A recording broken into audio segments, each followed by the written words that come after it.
चलिए स्टार्ट करते हैं आज लेक्चर नंबर 2।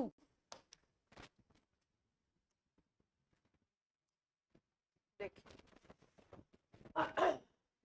क्रिस्टलाइन सॉलिड की बात कर रहे हैं हम लोग। तो क्रिस्टलाइन सॉलिड में सबसे पहली चीज है कि क्या है क्रिस्टल लैटिस। क्रिस्टल लैटिस क्या है, किस चीज को हम बोलेंगे क्रिस्टल लैटिस। ठीक, देखिए जैसे मान लो सपोज आपने ये एक आपको वॉल प्रिपेयर करनी है। क्या प्रिपेयर करना है? वॉल प्रिपेयर करना है। तो आपने एक यूनिट ले लिया ब्रिक, और ब्रिक को आप कंटिन्यूअसली ऐड करते जा रहे हो, और ब्रिक को ऐड करते करते आपने क्या बना दिया? वॉल बना दिया, है ना। तो ब्रिक जो हो गई वो क्या हो गई? रिपीटिंग यूनिट हो गई। इस पूरे वॉल को बनाने के लिए ब्रिक जो हुआ वो क्या हो गया? Repeating unit. बार बार 1 से 2, 2 से 3, 3 से 4, इस तरीके से आपने n नंबर में इसको जोड़ा और एड अप करके आपने क्या तैयार कर लिया? वॉल तैयार। उसी तरीके से अगर सिस्टम में आप बोलते हो क्रिस्टल लैटिस, ठीक है, तो क्रिस्टल लैटिस में होता क्या है कि एक छोटा सा पार्ट होता है जो बार बार रिपीट होगा। जैसे मान लो ये एक मैं क्यूब बना रही हूं, एक छोटा पार्ट होगा पूरे लैटिस का जो बार बार रिपीट होगा, और उसका रिपीटिशन 3D में होगा। जैसे अगर हम ये वॉल बना रहे थे तो एक ब्रिक के ऊपर दूसरा, दूसरे के ऊपर तीसरा, चौथा, इस तरीके से अरेंज किया हमने। अप्रॉक्स कह सकते हैं उसको, 2D में हमने अरेंज किया और एक वॉल आपकी तैयार हो गई। लेकिन क्रिस्टल लैटिस जो बनता है उसमें क्या करते हैं?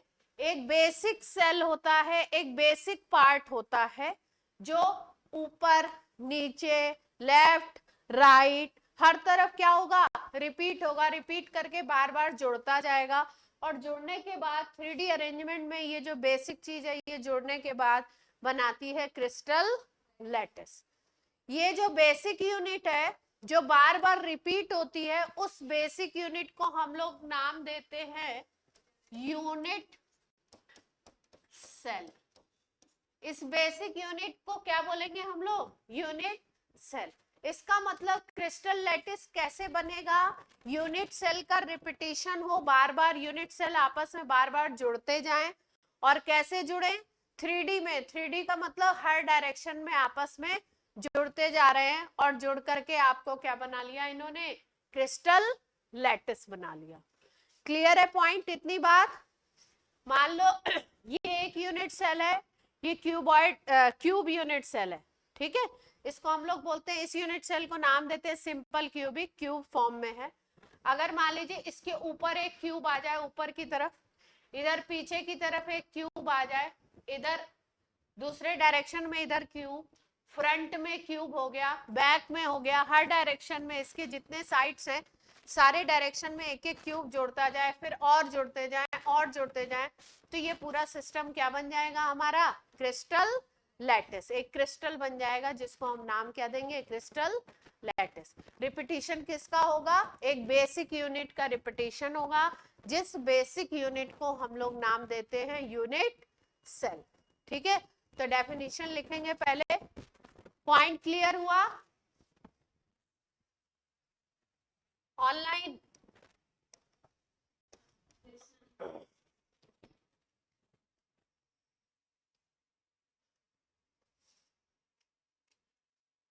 तो लिख लो, डेफिनेशन लिखिए। 3 डायमेंशनल अरेंजमेंट लैटिस की, crystal lattice.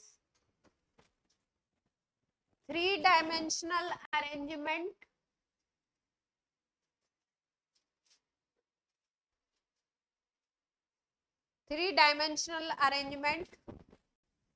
of constituent particles, 3-dimensional arrangement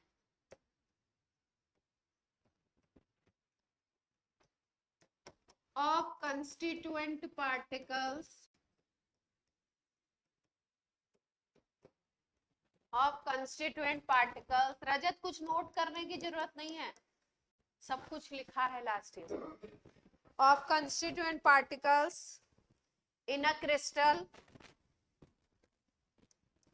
in a crystal where each particle is depicted as a, where each particle is depicted as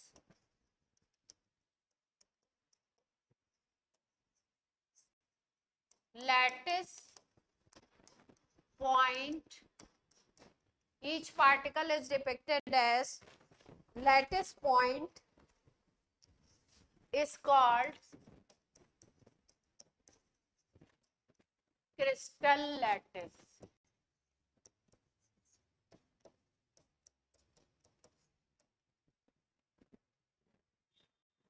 ठीक है, अभी डायग्राम बना के और अच्छे तरीके से इसको समझाएंगे आपको। अब दूसरी डेफिनेशन लिख लीजिए यूनिट सेल की। सेकेंड डेफिनेशन ये पहली थी लैटिस की डेफिनेशन, इसी में लैटिस पॉइंट भी आ गया था। अब सेकेंड डेफिनेशन लिखिए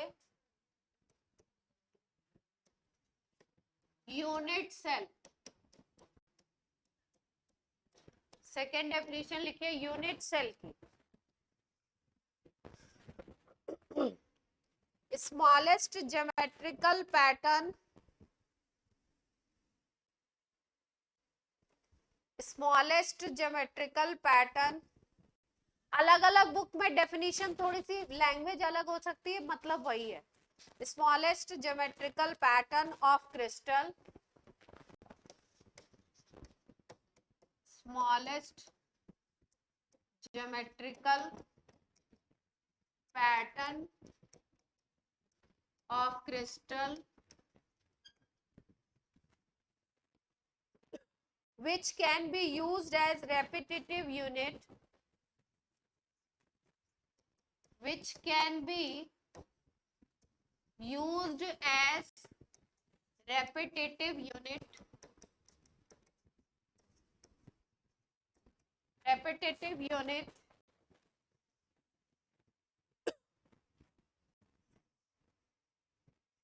to build up whole crystal, to build up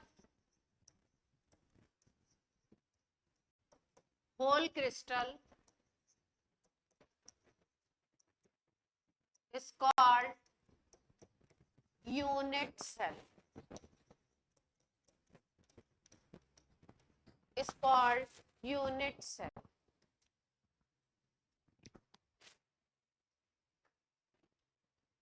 clear है? बोलो बच्चों, लास्ट ईयर में क्या डेफिनेशन करवाई थी यूनिट सेल की?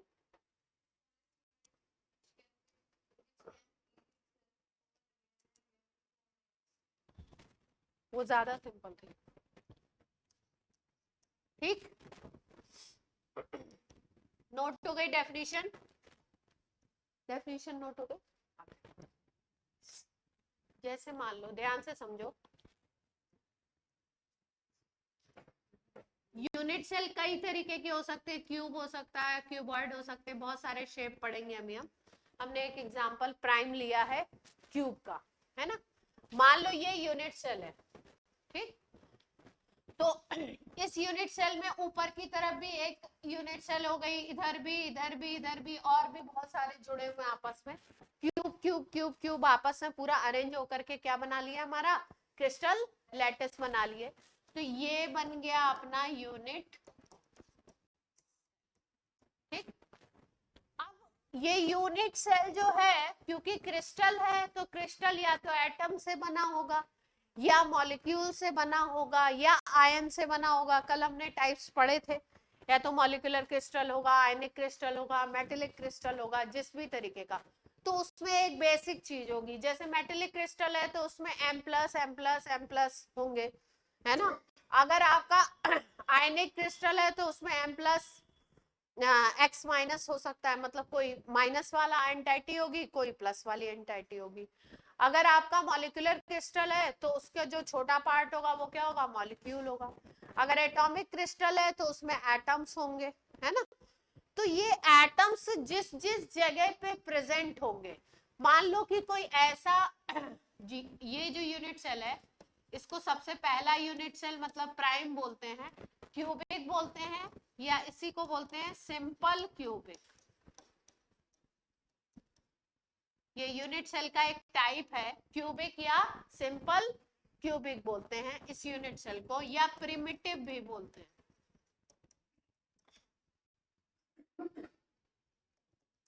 जिसमें क्यूब के तरीके का स्ट्रक्चर होता है यूनिट सेल का, ठीक। इसमें जो एटम्स होते हैं सिंपल क्यूबिक या प्रिमिटिव, इसमें जो एटम्स होते हैं वो कॉर्नर्स पे होते हैं। मान लो एटम्स हैं या मॉलिक्यूल्स हैं, जिससे भी वो क्रिस्टल बना हुआ है, उसमें वो कहाँ पे होंगे, कॉर्नर्स पे होंगे। तो आपको पता है एक क्यूब में कॉर्नर कितने हो गए, अगर एक यूनिट सेल की बात करो तो एक क्यूब में कॉर्नर कितने हो गए, 8 कॉर्नर हो गए, ठीक है। अब जहां जहां पे जिस जिस प्लेस पे यूनिट सेल में एटम्स है या मॉलिक्यूल्स है, जिससे भी वो बना, अगर एटम से बना सपोज, जिस जिस जगह पे वहां पे एटम्स हैं, उन पॉइंट्स को हम बोलते हैं लैटिस पॉइंट। क्या नाम देंगे उनको, लैटिस पॉइंट। तो यहाँ पे लिखते हैं डेफिनेशन किसकी, लैटिस पॉइंट की। तो लैटिस पॉइंट क्या होगा, प्लेसेस और points at which atoms are present in unit cell. Lattice points क्या है, प्लेसेस और पॉइंट्स। प्लेसेस तो क्या बोलेंगे, पॉइंट ही बोलेंगे। Points at which atoms are present in unit cell, उस पॉइंट को क्या बोलोगे, लैटिस पॉइंट। जैसे मैंने आपको बताया कि अगर यूनिट सेल में टाइप है सिंपल क्यूबिक वाला, या जिसको हम प्रिमिटिव भी बोलते हैं या क्यूबिक यूनिट सेल बोलते हैं, उसमें एटम्स प्रेजेंट होते हैं कॉर्नर्स पे। तो इसमें जो कॉर्नर्स हो गए वो क्या हो गए, इसमें ऑल 8, इस एग्जांपल में ऑल 8 कॉर्नर्स क्या हो गए आपके, लैटिस पॉइंट्स। ये बात क्लियर है।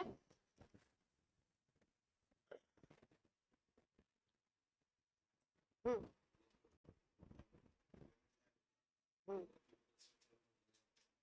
अलग अलग, आप कंफ्यूज ना हो, एक एक करके चैप्टर क्या होगा, लेयर बाय लेयर ओपन होगा आपके सामने, और फिर क्या हो जाएगा।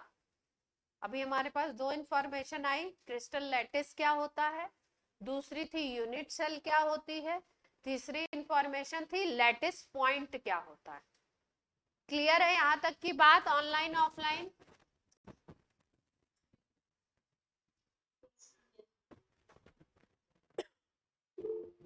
ठीक। तो ऐसा नहीं सोचेंगे कि किसी भी स्ट्रक्चर में जो कॉर्नर्स हैं वही लैटिस पॉइंट है। हमने ये एक एग्जांपल बताया है इस यूनिट सेल का, अलग यूनिट सेल में एटम्स कहीं और पे भी हो सकते हैं, जब कहीं और पे होंगे तो उनको भी हम क्या बोलेंगे, लैटिस पॉइंट। यानी कि वो प्लेसेस जिसपे एटम प्रेजेंट है वो जगह कहलाएगी लैटिस पॉइंट। ठीक है, क्लियर है बात।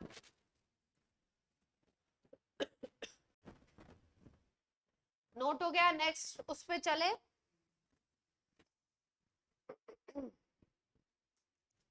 अब देखो, जैसे मान लो कोई लैटिस है तो उसके लिए कुछ पैरामीटर्स होते हैं। पैरामीटर्स का मतलब है, पैरामीटर्स का मतलब है जैसे मान लो किसी पर्सन को डिफाइन करना है, जैसे मान लो मुझे डिफाइन करना है, ठीक है। तो आप बोलोगे, अगर बाहर से आप देख रहे हो, क्वालिटीज आपको नहीं पता है, तो आप क्या बोलोगे, ऐसा इनका कलर है, इतनी अप्रॉक्स इनकी हाइट है, इतना अप्रॉक्स में वेट होगा, है ना, टॉकिंग स्टाइल ये है, ऐसा वैसा जो भी है, ऐसे डिफाइन करोगे ना। तो उसी तरीके से किसी क्रिस्टल लैटिस को डिफाइन करने के लिए 6 पैरामीटर्स बताए गए हैं। कितने पैरामीटर्स बताए गए हैं? 6 पैरामीटर्स बताए गए हैं, जिसमें से 3 जो होते हैं वो लेंथ होते हैं और 3 होते हैं एंगल्स। ठीक है, 3 होंगे लेंथ और 3 को क्या बोलेंगे हम लोग? एंगल्स। तो वो समझते हैं क्या क्या चीजें हैं। लैटिस पैरामीटर्स कितने हैं? 6 पैरामीटर्स हैं टू डिफाइन अ क्रिस्टल। एक क्रिस्टल लैटिस को अगर डिफाइन करना है तो 6 पैरामीटर है, जिसमें से 3 हैं जिनको हम बोलते हैं एज लेंथ। 3 को बोलते हैं एज लेंथ, 3 एज लेंथ होंगे और 3 नंबर में होंगे क्रिस्टेलोग्राफिक। नाम भारी भारी है, पॉइंट एकदम इजी है, अभी डायग्राम बनाऊंगी तो। क्रिस्टेलोग्राफिक एंगल्स 6 पैरामीटर है, 3 एज लेंथ है और 3 क्या है आपके? क्रिस्टेलोग्राफिक एंगल। ठीक है, बनाए जाए।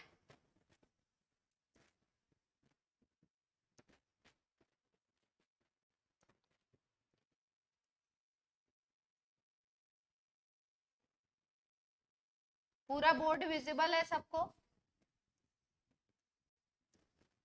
ऑनलाइन बच्चा पार्टी, कोई दिक्कत तो नहीं है?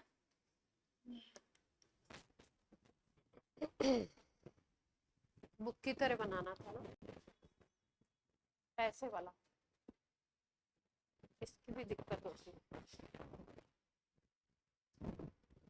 देखते हैं, कोशिश करते हैं। बात एक ही है,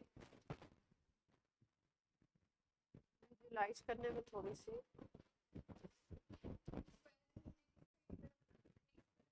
हाँ हाँ, इस तरह बना लो, ऐसे आ जाएगा। अच्छा भैया, देख पा रहे हैं?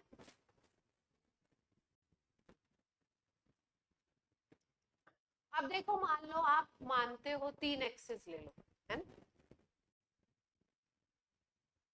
3 एक्सिस ले लेते हैं। एक को मान लेते हैं x, दूसरे को y ले लीजिए, एक को z ले लीजिए। मान लो तुमने इस एक्सिस को ले लिया x, इधर वाले को ले लिया y और इधर वाले को ले लिया z। कोई दिक्कत यहां तक? 3 एक्सिस ले ली, x, y और z।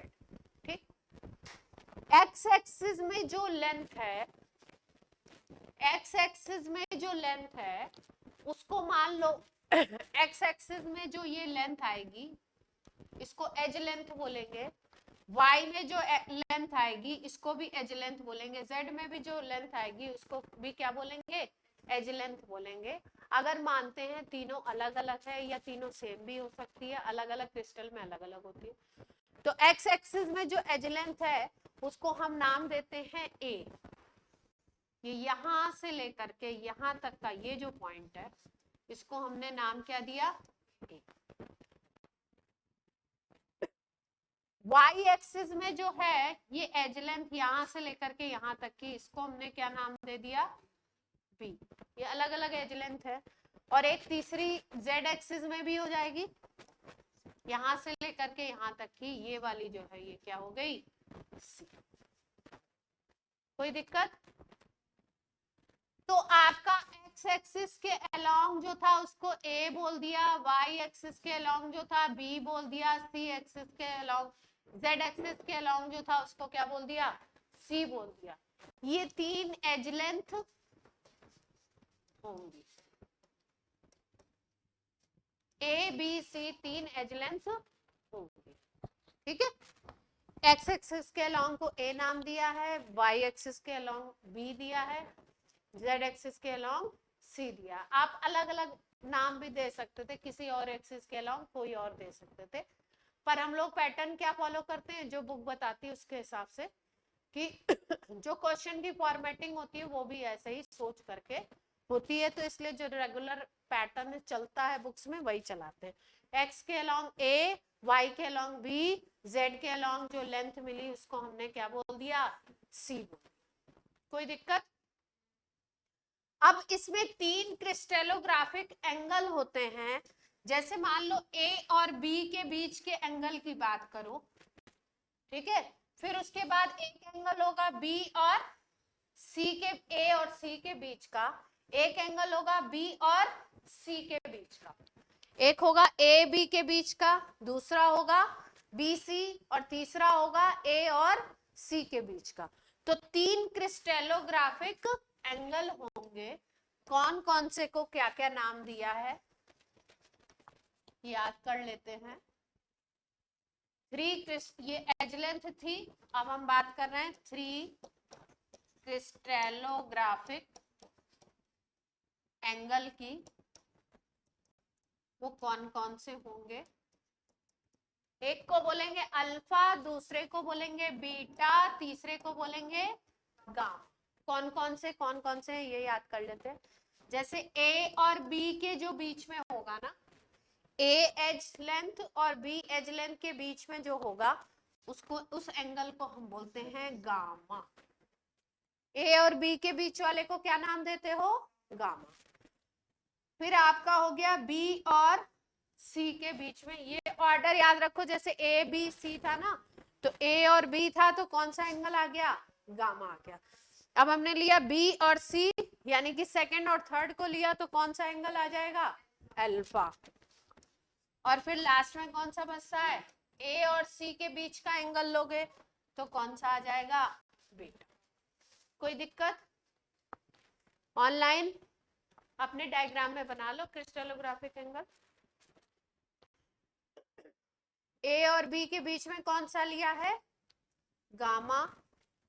बी और सी के बीच में कौन सा लिया था हमने, ये वाला, अल्फा। और फिर आपका ए और सी के बीच में कौन सा लिया था, बीटा। तो 6 पैरामीटर हो गए, मतलब यूनिट सेल में 3 तो एज लेंथ हो गई ए बी सी, और आपकी 3 क्या हो गए, crystallographic angle, alpha beta and gamma. किसी को कोई दिक्कत हो तो बोलो।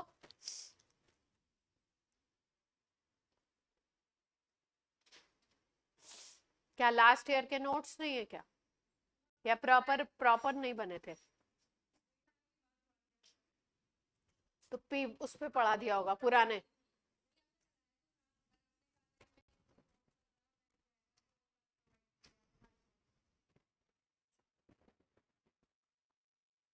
तो बना लो, तुमने तो पढ़ा ही है ना। क्लियर है कात्यायनी, वेरोनिका शर्मा, भूवी, अनिष्का, कोई दिक्कत नहीं है।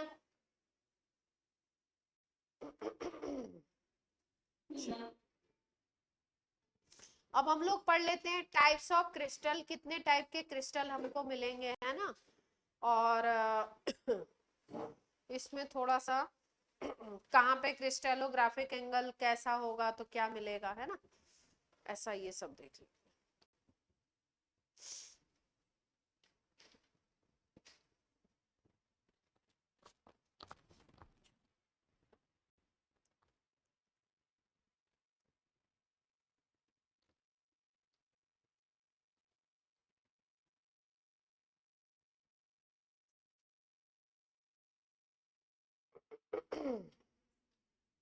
पहले यूनिट सेल के टाइप्स सिखा देते हैं, पहले टाइप्स ऑफ यूनिट सेल सीख लो,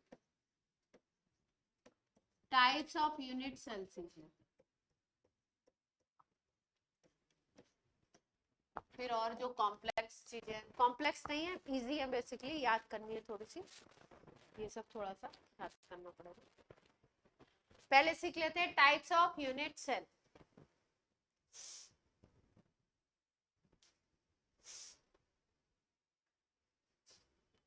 सबसे पहला है इसमें जो आपको अभी अभी बताया भी था, सिंपल क्यूबिक, या उसी को क्या बोल रहे थे, प्रिमिटिव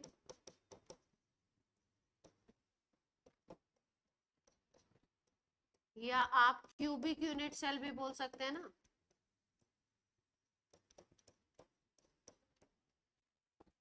है ना।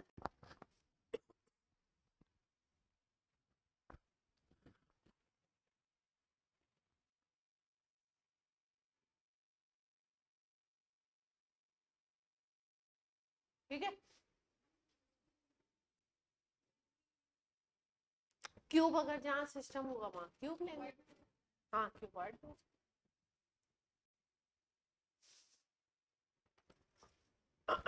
अब देखो सिंपल क्यूबिक की वो जो बेसिक चीज है वो क्या है, क्यूब होगा एक तो, है ना। फिर उसके बाद यूनिट सेल क्यूब फॉर्म में होगा। दूसरी चीज,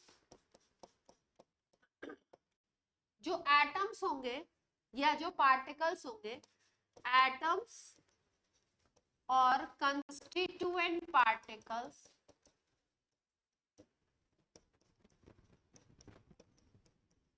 एट कॉर्नर्स, ऑल कॉर्नर्स लिख लो। 8 के 8 कॉर्नर्स पे क्या होंगे, कंस्टिट्यूएंट पार्टिकल्स होंगे।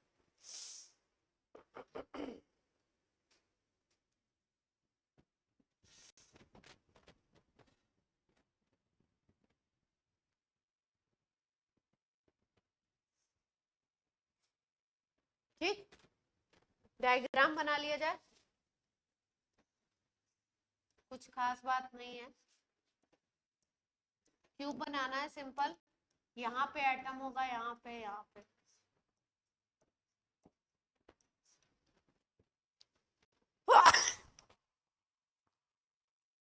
ये सब क्या है आपके, कंस्टिट्यूएंट पार्टिकल्स। एटम भी हो सकता है, मॉलिक्यूल भी हो सकता है, जैसा क्रिस्टल होगा उसके अकॉर्डिंग। ठीक है, पहला टाइप ये था। दूसरा टाइप है सिंपल क्यूबिक के अलावा, दूसरा टाइप है एंड सेंटर्ड। एंड सेंटर्ड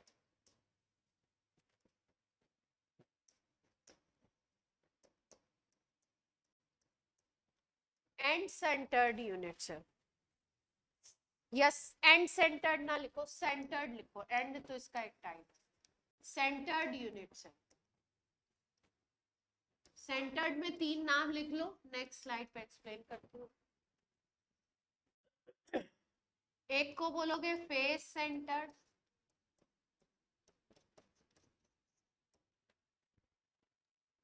एक को बोलोगे बॉडी सेंटर्ड, एक को बोलोगे and centre.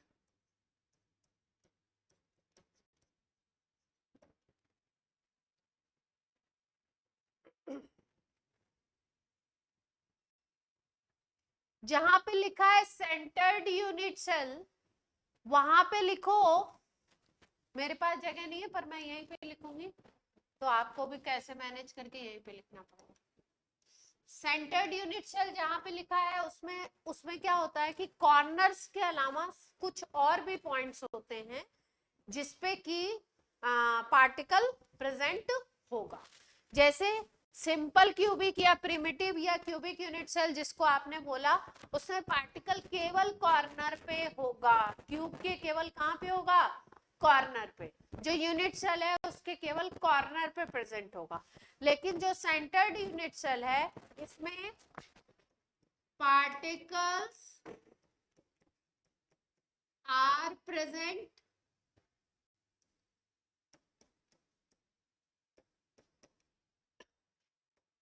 Eight corners, corners पे तो होंगे ही, and at some other points.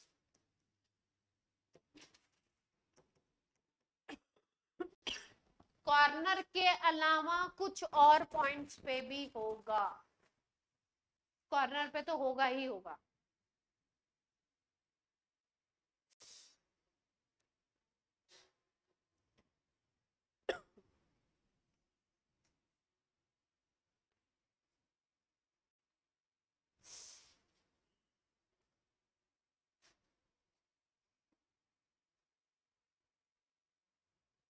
बताया जाए टाइप सेंटर्ड का, face centered, body centered and end centred.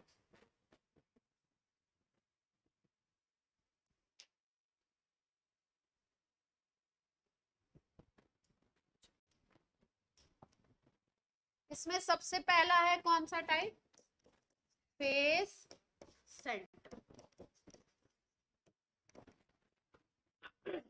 FCC, face centered cubic unit cell. अगर हम बोले तो क्या नाम दे देंगे, FCC।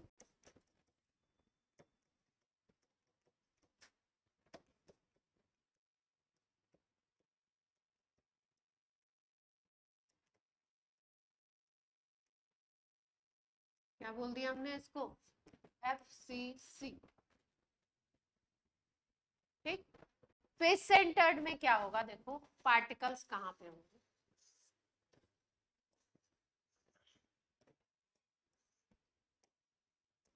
कॉर्नर पे तो होने ही है, कॉर्नर पे तो होंगे ही। क्यूब में कितने फेस होते हैं, क्यूब में कितने फेस होंगे, अगर एक क्यूब बोल रहे हो तो कितने फेसेस हैं उसमें, ऑनलाइन 6 फेसेस होते हैं ना। तो फेस सेंटर्ड का मतलब है कि कॉर्नर पे तो होगा ही पार्टिकल, सारे फेस के सेंटर पे भी होगा। देख पा रहे हैं, 6 फेसेस हैं, ऊपर वाला, नीचे वाला, लेफ्ट राइट बोल सकते हो, है ना, फ्रंट एंड बैक भी बोल सकते हो। तो एक फ्रंट पे हो गया, एक बैक पे हो गया। क्लियर है बात, 6 पॉइंट बना देंगे।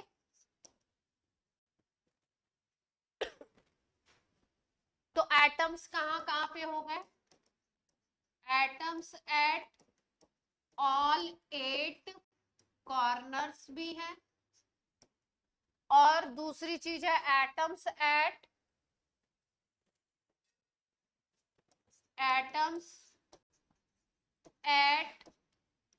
6 फेस सेंटर्स। फेस और सेंटर, ये सब फेस का सेंटर, फेस सेंटर हो गया, समझते हैं ना ये पॉइंट, फेसेस समझते, सब लोग 3D पढ़ा दिया गया है, सब लोग 3D पढ़ चुके हैं, तब तो कोई दिक्कत नहीं होगी मेरे ख्याल से। नोट हो गया, नहीं इसमें नहीं। हम्म,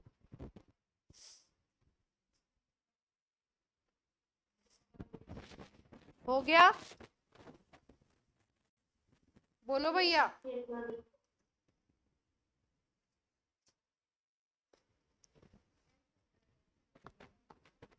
फेस सेंटर हो गया,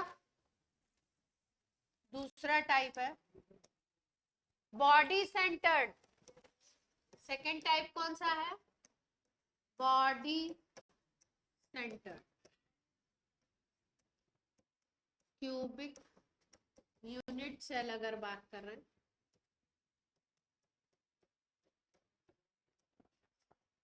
BCC बोल सकते हैं शॉर्ट में। कहां पे होगा particle, particle at all 8 corners, सारे 8 कॉर्नर्स पे तो होगा ही होगा।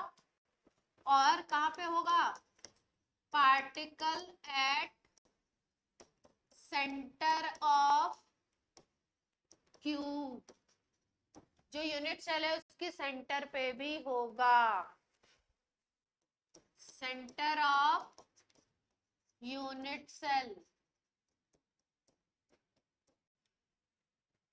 बात समझ आ रही है?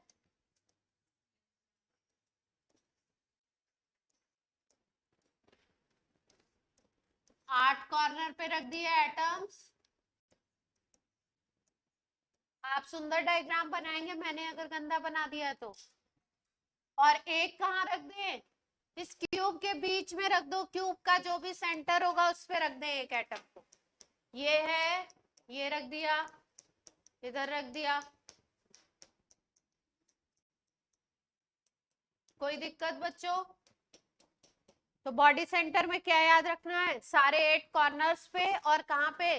एक बॉडी के सेंटर में। बोलो।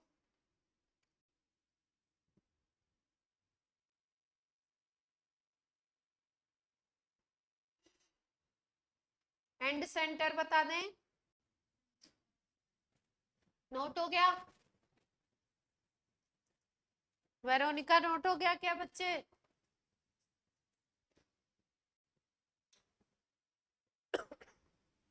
ये क्लास में ही नहीं है क्या बच्चे? Hansraj, hello hello.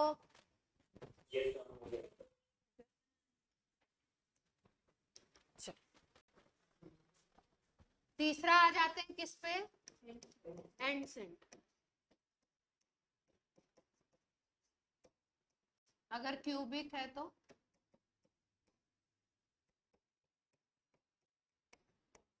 शॉर्ट में क्या बोल देंगे?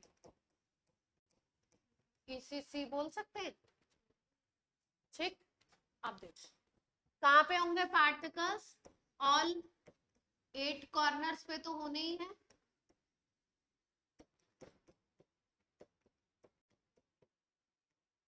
ये कंडीशन तो है ही है। और कहाँ पे होंगे?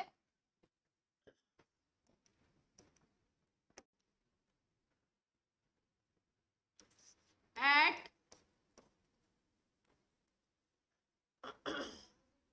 Centres of two opposite faces. यानी कि कोई भी दो अपोजिट फेस ले लो, है ना? कोई भी क्यूब है, मान लो ये तुम्हारे पास क्यूब है, ये दिख रहा है सबको? दिख नहीं रहा होगा, बहुत छोटा है। अपोजिट फेसेस तो समझते ही है ना? कोई भी फेस ले लिया, दो फेस लेने हैं, कॉर्नर पे एटम रखने हैं, और कहाँ कहाँ पे रखने हैं? दो अपोजिट फेसेस के सेंटर पे। कोई भी दो अपोजिट आमने सामने वाले दो अपोजिट फेसेस ले लेंगे, तो यानी कि 8 तो कॉर्नर पे रख दिए तुमने एटम्स, और दो अपोजिट पे रख दो, कहीं पे भी रख सकते हो, हमने ऊपर और नीचे वाले पे रख लिया, है ना? फ्रंट और बैक कहीं पे भी रख सकते हो।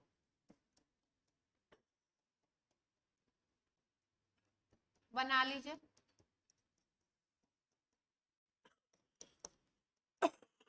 दो अपोजिट फेसेस के सेंटर पे, फेस सेंटर।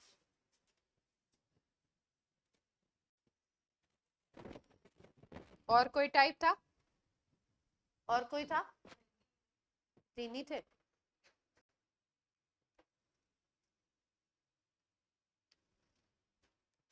अब ध्यान से देखो, अब मुद्दे की बात पे आते हैं। ये तो टाइप हो गए, टाइप सबको क्लियर है। अब इन टाइप से हम लोग निकालते हैं एक नंबर जिसको बोलते हैं Z। Z होता है number of effective number of particle in a unit cell. एक सिंगल यूनिट सेल में कितने नंबर ऑफ एटम्स होंगे? ठीक है, ध्यान से देखो इस स्ट्रक्चर को, पहले ध्यान से देखो, एक बात आपको समझा रही हूँ। जैसे ये एटम हमने इस कॉर्नर पे रखा है, मान लीजिए इसी की बात करें, एंड सेंटर्ड की, है ना? इस कॉर्नर पे रखा है, तो क्योंकि क्रिस्टल है तो क्रिस्टल में ऊपर भी होंगे यूनिट सेल, इधर भी होंगे, इस तरफ भी है, इस तरफ भी है, सब तरफ है, क्योंकि क्रिस्टल तो एक यूनिट सेल से तो बना नहीं है, ऊपर नीचे हर दिशा में उसमें क्या है? Unit cell. तो जो एटम कॉर्नर पे होता है जो एटम कॉर्नर पे होता है वो ऐसा नहीं है कि वो एक ही यूनिट सेल का पार्ट होता है, वो ऐसा नहीं होगा कि एक यूनिट सेल का पार्ट होगा, वो कितने यूनिट सेल का पार्ट होता है देखिए।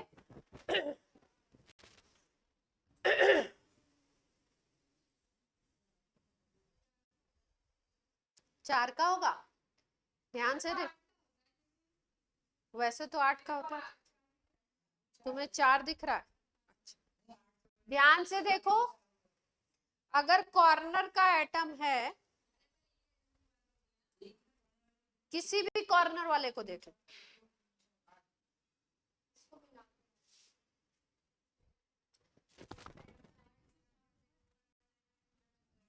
देखो थोड़ा विजुलाइज करने की कोशिश करो, देखो समझो क्या निकालने जा रहे हैं हम लोग, Z निकालना चाहते हैं, Z को बोलते हैं effective number of atoms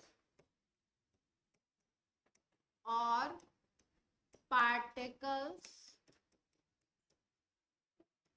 in one unit cell. अब थोड़ा सा आपको क्या करना है, थोड़ा सा आपको दिमाग से थोड़ा सा विजुलाइज करना है, अपने दिमाग को चलाना है। देखो ध्यान से देखो, बोर्ड पे देख लो, बोर्ड पे जो पॉसिबल होगा मैं दिखाती हूँ, बना करके दिखाते हैं।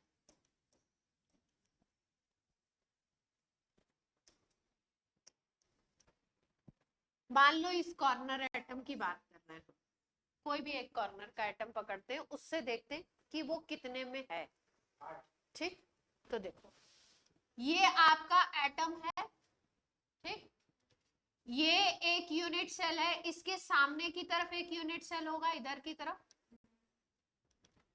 फ्रंट में एक यूनिट सेल होगा, एक इसके ऊपर की तरफ यूनिट सेल होगा, एक ये जो फ्रंट में यूनिट सेल है इसके ऊपर यूनिट सेल होगा, एक बगल में यूनिट सेल होगा, एक इधर यूनिट सेल होगा, ठीक, एक ये जो फ्रंट में एक यूनिट सेल आपने बोला उसके इधर एक यूनिट सेल होगा।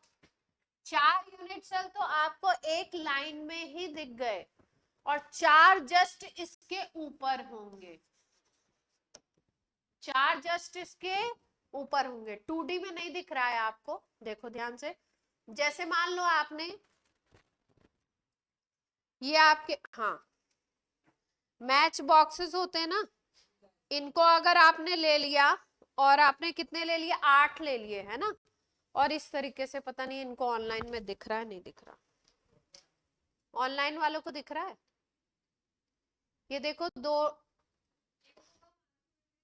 देख पा रहे हैं, इनको अगर हमने ऐसे सेट में लगा दिया, 4 के सेट में लगा दिया, फ्रंट से देखो तो 4 दिख रहे होंगे, बैक से देखो तो 4 दिख रहे होंगे, 4 के सेट में लगा दो, ठीक है, और ये जो चारों का ज्वाइनिंग पॉइंट है उसको सोचो, उसके ज्वाइनिंग पॉइंट को अगर सोचोगे तो बीच वाला जो पॉइंट है, उस पॉइंट पे वो जो पॉइंट होगा, उस पे अगर किसी एटम को रखोगे तो वो 8 में कंट्रीब्यूट होगा, ये ऊपर वाले 4 और नीचे वाले 4।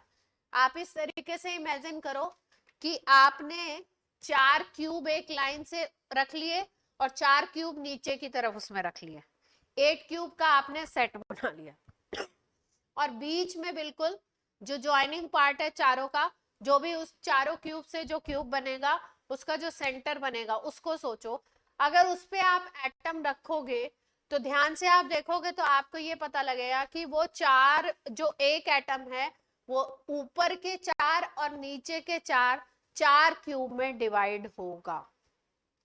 मतलब जो कॉर्नर का एटम है वो कभी भी ऐसा नहीं होता है कि एक ही यूनिट सेल का पार्ट होता है, एक कॉर्नर का एटम 8 यूनिट सेल का पार्ट होता है, कितने का पार्ट होता है, 8 का। अगर इस तरीके से हम कैलकुलेट करें कि जो कॉर्नर पर एटम है, अगर ये एक एटम कितने यूनिट सेल का पार्ट हो रहा है, 8 यूनिट सेल का, 8 यूनिट सेल में एक एटम है ना? तो अगर हम बोले एक यूनिट सेल में कितना होगा, ये 8 यूनिट सेल में ये कितना है टोटल मिला के एक एटम। 8 यूनिट सेल लग रही हैं, 8 ऐसे क्यूब लग रहे हैं, तो उस 8 क्यूब में एक एटम पूरा डिस्ट्रीब्यूटेड है। ठीक है, इसका मतलब एक यूनिट सेल में कितना होगा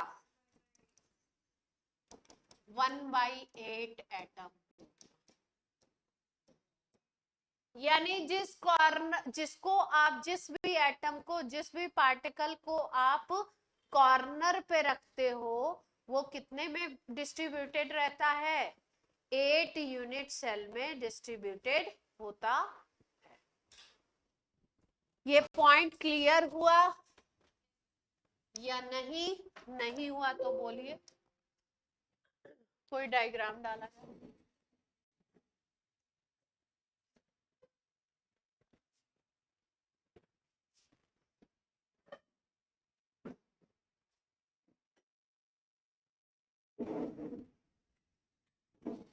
क्या कर रहे हैं आप?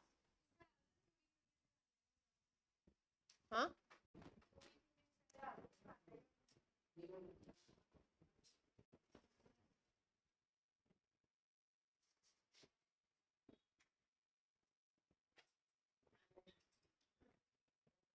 या तो डायग्राम हो या तो क्या हो।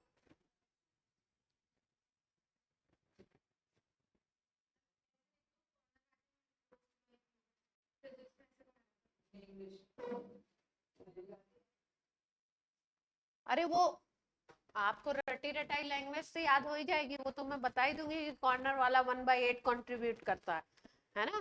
कंट्रीब्यूशन तो याद हो जाएगा। लेकिन जब क्वेश्चन में घुमाया जाता है कि एक कॉर्नर से एटम गायब कर दिया, 2 से इधर कर दिया, 3 से उधर कर दिया, तो क्या होता है, जब तक दिमाग में विजुअलाइजेशन नहीं है तब तक ऐसे सवाल बनेंगे नहीं। सीधे सीधे वाले सवाल तो बन जाएंगे, लेकिन वैसे सवाल क्या होंगे, फिर उसमें आपकी कौन सा वाला, ये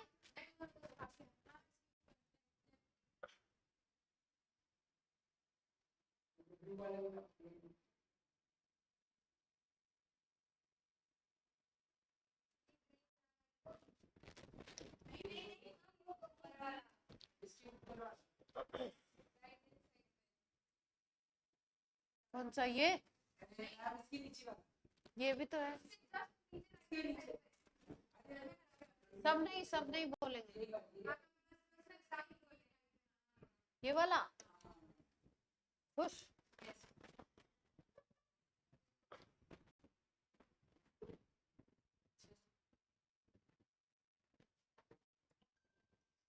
दो दो आ गए, उसी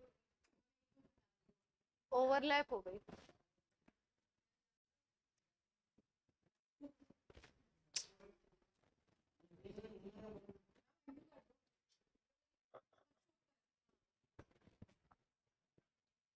तो ये वाली को तो हटाएं।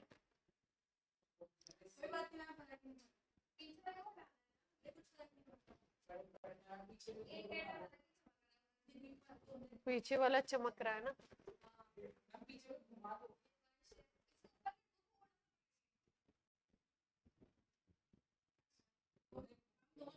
दोनों चिपक चुके हैं।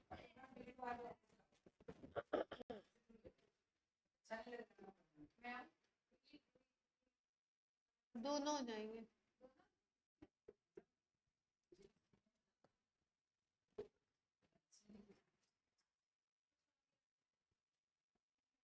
क्या कर रहे हो?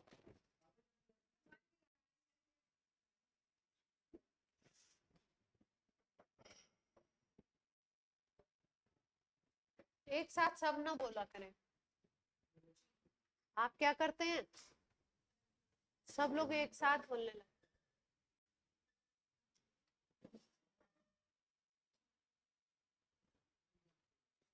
ये देख पा रहे हैं कुछ अच्छा नहीं है?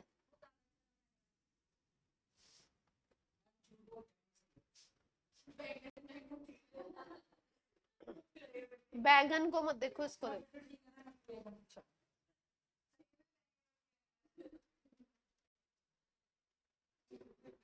इस पे फोकस करो, इधर ये लेफ्ट हैंड साइड वाले पे, फालतू बातें नहीं।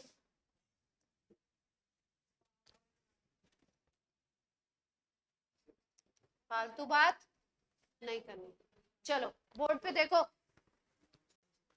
बोर्ड पे देखिए, ये एक क्यूब है, इसके इस कॉर्नर एटम की हम बात करना चाहते हैं, कोई भी कॉर्नर एटम ले सकते थे।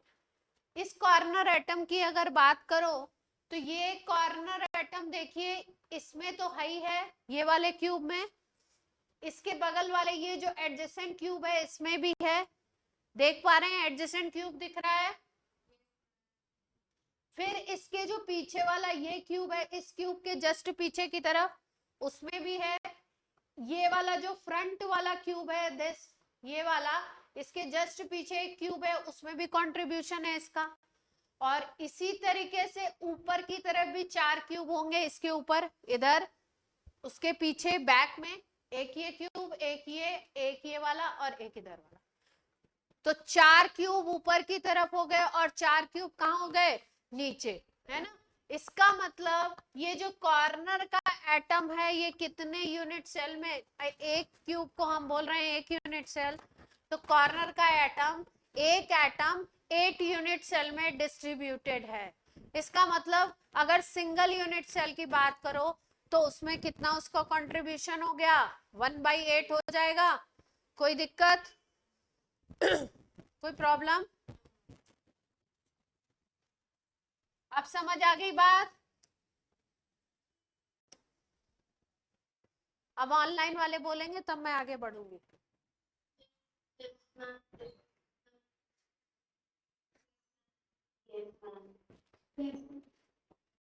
ठीक है, तो अब देखो, अब हम लोग निकालना क्या चाहते हैं, z निकालना चाहते हैं। z है नंबर ऑफ इफेक्टिव एटम और पार्टिकल इन 1 यूनिट सेल, ये निकालना चाह रहे हैं। ठीक है, अब देखो ध्यान से, सबसे पहला एग्जांपल लिया है किसका, सिंपल क्यूबिक का। सबसे फर्स्ट पहला एग्जांपल हमने ले लिया किसका, सिंपल क्यूबिक। सिंपल क्यूबिक में निकालना चाहते हैं number of effective atoms in 1 unit cell. तो देखो, ये एक कॉर्नर, ये दूसरा, तीसरा, चौथा, पांचवा, छठा, सातवां, आठवां। ठीक, एक कॉर्नर एटम का contribution of 1 corner atom in 1 unit cell, अभी अभी हमने कितना बताया था, 1/8। एक कॉर्नर एटम का एक यूनिट सेल में कंट्रीब्यूशन 1/8 है। और कितने कॉर्नर एटम है, इसका मान लो 1/8 कंट्रीब्यूशन, इसका 1/8, इसका 1/8, सबका कंट्रीब्यूशन कितना है इस वाले यूनिट सेल में, 1/8। सबका कंट्रीब्यूशन 1/8 है। ठीक है, तो इसका मतलब अगर आपके कॉर्नर एटम 8 हो गए तो टोटल नंबर ऑफ एटम कितने हो जाएंगे इन 1 यूनिट सेल। भाई एक कॉर्नर पे कंट्रीब्यूशन 1/8 था और टोटल कॉर्नर अपने कितने हैं, 8 हैं ऐसे कॉर्नर, तो 8 मल्टीप्लाइड बाई 1/8 हो जाएगा, तो कितना हो जाएगा, 1। इसका मतलब अगर इसको अगर ऐसे सोचो कि एक आपने स्फेरिकल बॉल ले ली, एटम को, पार्टिकल को आप स्फेरिकल बॉल सोचो, उस स्फेरिकल बॉल को इक्वल 1/8 पार्ट्स, उसके 8 पार्ट बना दो इस तरीके से इक्वल, तो वो 1/8 बन जाएगा। और उस 1/8 को, कुछ को यहाँ, सारे 1/8 को यहाँ डिस्ट्रीब्यूट कर दो, तो जब टोटल आप करोगे 1/8 1/8 1/8 8 पार्ट को आप कंट्रीब्यूट टोटल जोड़ोगे तो क्या आ जाएगा, टोटल नंबर 1 आएगा, है ना। 8 टाइम्स आपने 1/8 जोड़ा तो क्या आ जाएगा, 1। इसका मतलब इफेक्टिव नंबर ऑफ एटम अगर हम देखें एक यूनिट सेल में सिंपल क्यूबिक में तो कितने आ जाएंगे, 1। ठीक, क्योंकि कॉर्नर पे हमें ये नहीं सोचना है कि कॉर्नर पे एक पूरा एटम बैठा हुआ है, उस एटम का कितना पार्ट बैठा हुआ है, 1/8। क्लियर है पॉइंट। ये क्लियर होगा तो आगे के सारे क्या होंगे आपको फटाफट से समझ में आएंगे, पहले सिंपल क्यूबिक वाला समझ में आना चाहिए। तो इसके लिए सिंपल क्यूबिक के लिए z की वैल्यू क्या होती है, नोट कर लीजिए फटाफट से, फिर अगले के लिए समझा दें। ये कंट्रीब्यूशन इसलिए, हाँ अभी अलग अलग का बताएंगे। कंट्रीब्यूशन इसलिए याद होना चाहिए कि कभी कभी आपको क्रिस्टल लैटिस में क्वेश्चन बनाते हैं कि एक कॉर्नर में से 2 कॉर्नर पर से एटम गायब कर दिया, मिसिंग कर दिया, तो फॉर्मूला वगैरह निकालना होता है। अगर आपको विजुअलाइजेशन नहीं होता है तो क्या होता है, या तो विजुअलाइजेशन हो या तो आपको डेटा याद हो कि कॉर्नर वाला एटम 1/8 कंट्रीब्यूट करता है, 2 उड़ा दिए तो क्या होगा, 2 उड़ा दोगे तो 1/8 कम हो जाएगा ना।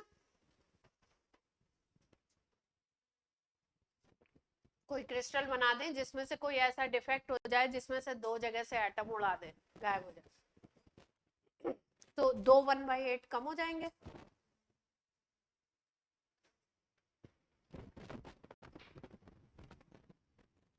ठीक है, नोट हो गया।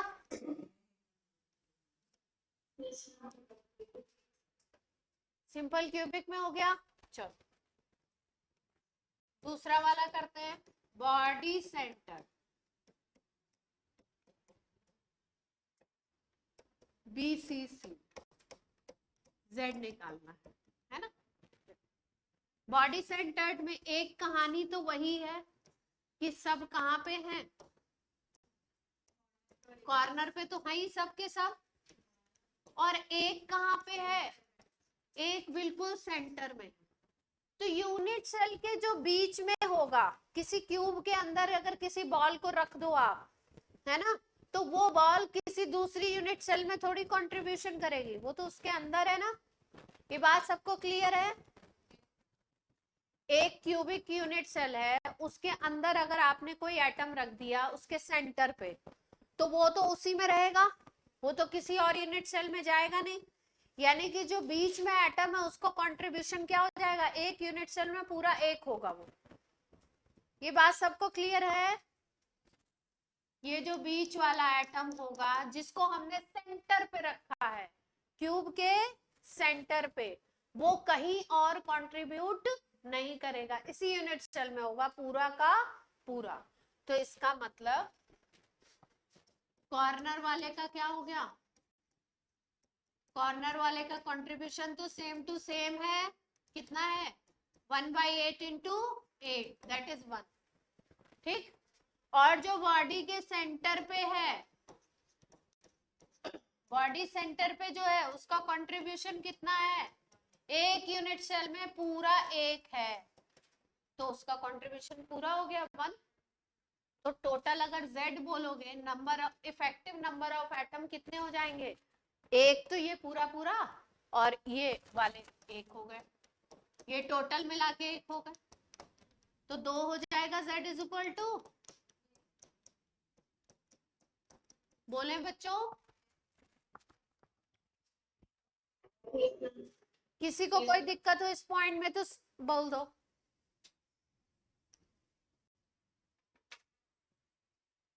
बॉडी सेंटर वाला कहीं और डिस्ट्रीब्यूट नहीं हो रहा है, केवल उसी में है, इसलिए उसका कंट्रीब्यूशन 1 मानेंगे, उस यूनिट सेल में पूरा 1 होगा। और कॉर्नर वाले का तो कंट्रीब्यूशन कितना आ गया था, 1 आ ही गया था टोटल, तो टोटल कितना आ गया Z यहाँ पे 2।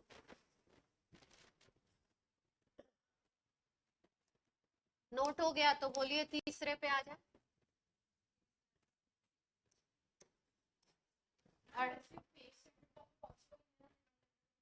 क्यों नहीं निकाले?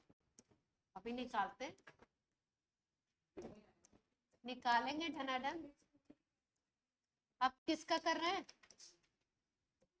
फेस सेंटर का, एफसीसी का कर रहे हैं ना।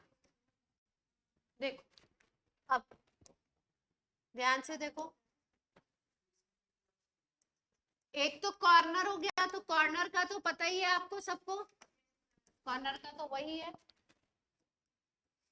कॉर्नर का कंट्रीब्यूशन कितना होगा, वही same to same 1/8 into 8 is equal to.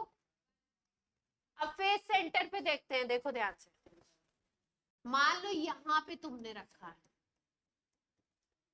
ठीक है, तो ये जो फेस है, इस पे जो एटम है वो एक तो इस यूनिट सेल में होगा और एक इससे ऊपर वाली पे। बात कुछ समझ आ रही है?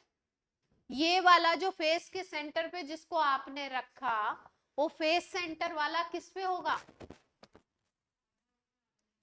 हाँ, एक तो इसमें आधा है और आधा किसमें है? ऊपर वाले। ऊपर अगर यहाँ कोई यूनिट सेल बना दो तो आधा कंट्रीब्यूशन, हाफ इसमें और हाफ इसमें हो जाएगा। इसी तरीके से अगर यहाँ पे इस फेस पे रखते हो तो इस फेस के लेफ्ट में जो यूनिट सेल आएगा उसके फेस में आधा, उसमें आधा जाएगा और आधा इसमें आएगा, है ना? हाँ बोलिए। हाँ हाँ, उसको कंसीडर, हाँ उसको कंसीडर नहीं कर, इसलिए इसलिए नहीं लेते क्योंकि वो उसमें कितने जुड़े हैं उनके, इसीलिए यूनिट सेल में बात की जाती है ना। जैसे डेंस, हाँ जैसे क्रिस्टल की डेंसिटी निकालनी है तो यूनिट सेल की डेंसिटी निकाल लो, क्रिस्टल की निकल जाती है ना?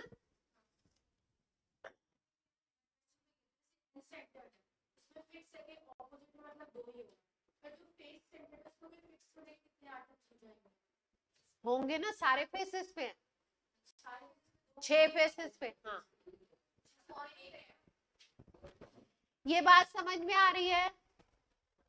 क्यूब में 6 फेसेस हैं, 6 फेसेस में सभी फेसेस पे एटम है, वंश 6 फेसेस हैं, 6 फेसेस में सभी पे क्या है? एटम है। वो कंट्रीब्यूट कहाँ पे होगा? अपने बगल वाले में और खुद में, एक तो खुद की यूनिट सेल और एक उसके बगल में। अब जैसे जैसे मान लो टॉप है, ये रूम है, इस रूम के ऊपर अगर जस्ट कोई क्यूब ऐसा रूम बना दिया जाए और इसकी रूफ पे हमने कोई एटम रखा, तो वो एटम इसकी रूफ के सेंटर पे अगर रख दिया तो वो एटम एक तो ये वाले रूम में कंट्रीब्यूट हो जाएगा और आधा आधा यहाँ पे और आधा वहां पे। यानी कि हमें क्या समझनी है बात, कि कोई भी एटम जो फेस के सेंटर पे रखा जाएगा वो कितने में कंट्रीब्यूट होगा? 2 यूनिट सेल में। ठीक है, आराम से ऐसे समझ लो, ध्यान से समझ लो। जिस भी रूम में बैठे हो उसको क्यूब मान लो, उसके ऊपर अगर एक और रूम आपने बना दिया और आपने इसकी रूफ में इस तरीके से एटम को सेंटर पे रखा कि आधा अपने जिस रूम में हम खड़े हैं इस यूनिट सेल में है और आधा इससे ऊपर वाले में। इसका मतलब जिसको भी आप फेस सेंटर पे रखोगे उसका कंट्रीब्यूशन उस यूनिट सेल में हाफ का होगा। जैसे कॉर्नर का 1/8 का कंट्रीब्यूशन था, फेस सेंटर का क्या होगा? हाफ का। क्लियर है बात? बोले बच्चों। तो इसका मतलब क्या बोल सकते हैं? Contribution of atom at face centre 1/2 हो गया, ठीक है। और फेसेस कितने हैं हमारे पास? एक यूनिट सेल में 6 हो गए। तो अगर इन 1 यूनिट सेल बात करो तो ये क्या हो जाएगा? Contribution multiplied by number of faces. 6 faces हैं तो एक में हाफ है तो 6 में कितना हो जाएगा? 3 आ जाएगा? तो टोटल जेड कितना आ गया? कॉर्नर वाले का 1 था और फेस सेंटर का कंट्रीब्यूशन नंबर ऑफ एटम 3 हो गए। तो टोटल कितना आ गया इस केस में? जेड 3 प्लस, कोई दिक्कत? ठीक है, और ये कंट्रीब्यूशन जरूर याद रखना है, क्योंकि अगर किसी फेस सेंटर से एटम को उड़ाएंगे या ज्यादा एटम रखेंगे तो वहां पे क्या होगा? कंट्रीब्यूशन उसी हिसाब से बढ़ेगा। ठीक है, जैसे मान लो कोई क्वेश्चन दे दें और उसमें हम बोल दें कि इसमें जो 6 फेस सेंटर है ना, उसमें से 2 से हमने एटम को उड़ा दिया, तो अब बताइए जेड क्या होगा उस यूनिट सेल में? क्या सवाल दिया मैंने आपको कि 6 फेसेस में से 2 में से एटम को हमने क्या कर दिया? उड़ा दिया, लेस कर दिया। तो क्या हो जाएगा? कॉर्नर का तो वही रहेगा 1/8 इंटू 8, दैट इज 1। लेकिन फेस सेंटर में क्या किया आपने? 2 फेसेस से एटम्स को उड़ा दिया, मतलब 2 पे तो है नहीं, तो 4 पे होंगे।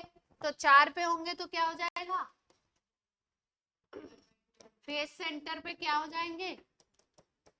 1/2 तो कंट्रीब्यूशन है, 4 पे हो गए तो 2 बन जाएगा। तो अब की बार आंसर क्या आ जाएगा? जेड 3 हो जाएगा, है ना? तो अकॉर्डिंगली अगर आपको बात समझ नहीं आएगी तो ये जो उड़ने वाले और जो ऐड होने वाले क्वेश्चन होते हैं वो आप नहीं कर पाओगे। बात समझ में आ जाए या डेटा याद हो जाए? समझ आ जाए तो और अच्छा है, 3D में आप विजुलाइज कर पाओ, है ना? और नहीं आए तो डेटा याद हो जाए, कहां से कितना किसका कंट्रीब्यूशन। क्लियर है बच्चों? बोलो। अब एंड सेंटर का करके बताएंगे। अब मैं चाहूंगी कि आप एंड सेंटर का बताएं। क्या क्या किया हमने? सिंपल क्यूबिक का किया, बॉडी सेंटर का किया, फेस सेंटर का किया। अब करके दिखाएंगे आप and centre.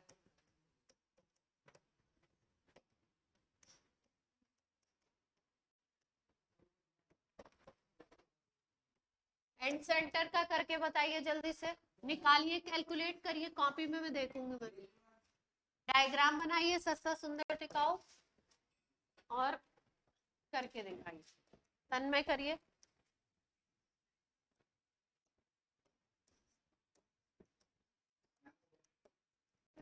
Atom बैठाइए, contribution contribution करके दिखाइए।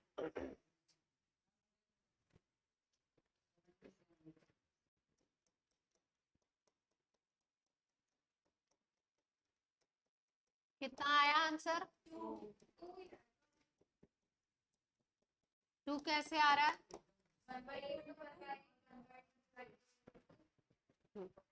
क्या हुआ? क्या है? 2 फेसेस पे कर दिया ना इधर वाले। क्या आ रहा है आंसर बच्चों?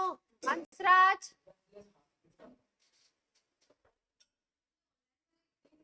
Online, Sharma ji, Veronica Sharma.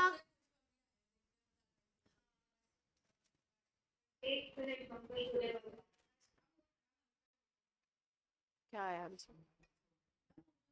हर्ष,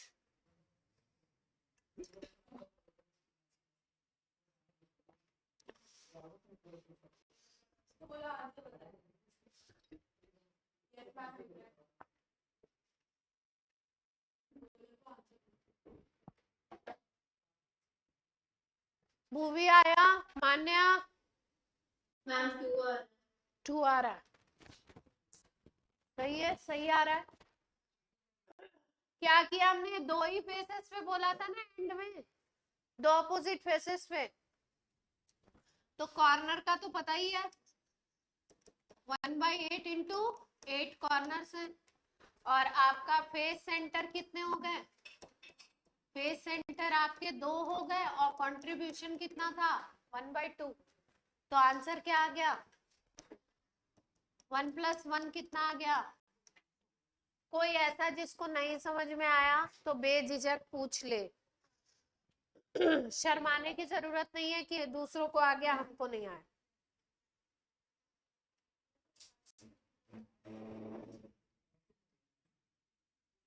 बोल दो भैया।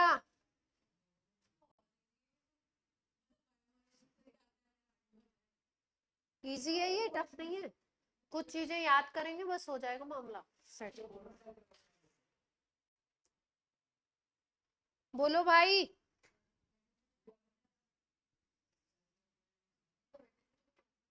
आ गया सबको?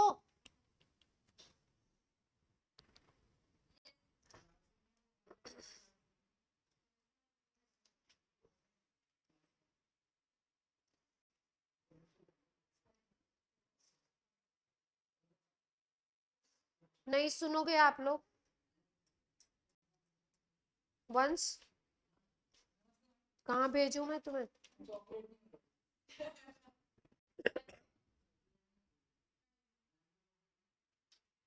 चलो, ये कंट्रीब्यूशन समझ में आ गया? तो फॉर्मूला निकालना सिखा दूं फिर और सारे टाइप्स बताती हूँ फिर उसके बाद। अभी लैटिसेस के कुछ टाइप्स हैं जिनको हमको क्या करना है, केवल रट्टा लगाना है। उसमें अल्फा बीटा क्या है, गामा क्या है, और वो एक चार्ट है, उसको हमको रट्टा लगाना पड़ेगा। बाकी अब आपको एक कॉन्सेप्चुअल सवाल आपको सिखा देते हैं जो बोर्ड में भी आ सकता है। और अच्छा, बोर्ड में है नहीं सॉलिड स्टेट, हाँ ठीक।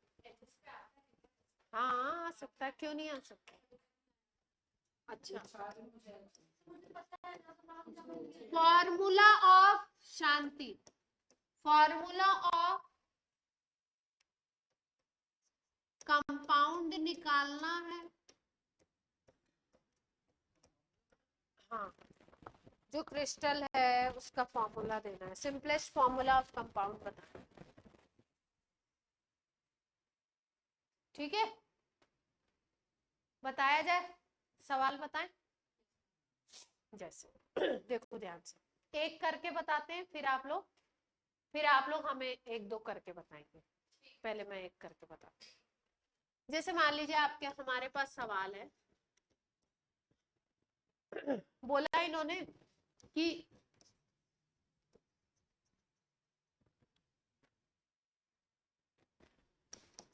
बॉडी सेंटर्ड यूनिट सेल है। क्वेश्चन किसका दिया है? कंपाउंड का क्रिस्टल स्ट्रक्चर कैसा है? Body centred. ठीक, बॉडी सेंटर्ड में इन्होंने बोला कि x atom at corner, corner पे एटम जो रखे हुए हैं उनका नाम क्या है, उनका फॉर्मूला क्या है, उनका सिंबल क्या है? एक्स। ठीक, और वाई रखा हुआ है एट बॉडी सेंटर।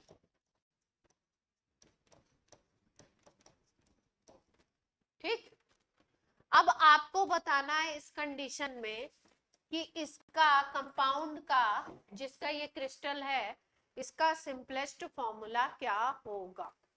ठीक, तो देखिए इसको कैसे अप्रोच करना है। हमने बोला body centered cubic unit cell है। ध्यान से देखिएगा, डायग्राम बनाने की वहां पे जरूरत नहीं है, मैं बना के दिखा रही हूँ, पर जरूरत नहीं है आपको। कॉर्नर पे तो होगा ही होगा, एटम बॉडी सेंटर्ड है तो। अब सारे कॉर्नर पे किसको रखा है इन्होंने? एक्स को रख दिया है। तो अगर हम बोलें कि एक्स का नंबर कितना होगा, एक्स ये जो कॉर्नर पे एटम होता था उसका नंबर एक यूनिट सेल में कितना आया था? 1 ही तो आया था। एक यूनिट सेल में उसका टोटल नंबर कितना आया था? 1। यानी कि corner atom in 1 unit cell कितना होगा? 1 होगा। इसका मतलब x क्या होगा? x का नंबर कितना होगा? 1। ठीक, अब दूसरी चीज आपको देखती है, किसको? y को देखना है। तो बॉडी सेंटर्ड है, तो बॉडी के सेंटर पे केवल y है, तो इसका ये भी यूनिट सेल में कितना होगा, 1 होगा, तो y कितना होगा, 1 होगा इन 1 यूनिट सेल। तो इस हिसाब से जितना इसका नंबर आएगा उसके हिसाब से इसका हम लोग फॉर्मूला बनाएंगे। तो फॉर्मूला बनेगा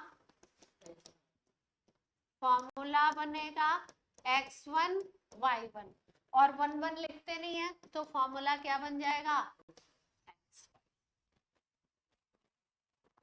बात कुछ समझ में आई? जो एटम क्वेश्चन में जहां पे बैठाया है वहां पे रख दीजिए, उसका कंट्रीब्यूशन देखिए और कंट्रीब्यूशन के अकॉर्डिंग देखिए उसका नंबर कितना है। मान लो x का नंबर आ जाता 2 और y का नंबर आ जाता 4, तो हम लोग ऐसे लिखते, सपोज आता x का नंबर 2, y का नंबर 4 आ जाता, तो सिंपलेस्ट फॉर्मूला पूछते हैं। तो ये जो नंबर है ये क्या होगा, अगर x 1 कर दोगे तो y कितना हो जाएगा 2, तो एग्जैक्ट जो हमारा फॉर्मूला होता वो क्या होता, xy 2। इस केस में क्या आया फॉर्मूला, xy। क्वेश्चन क्लियर है या नहीं? एटम का कंट्रीब्यूशन देखना है, जिस भी एटम को नाम दिया उन्होंने उसका नंबर निकाल लेना है और उसके नंबर को कहाँ लिख देना है, नीचे की तरफ, और फिर उसको किस फॉर्मेट में बना लेना है, सिंपलेस्ट।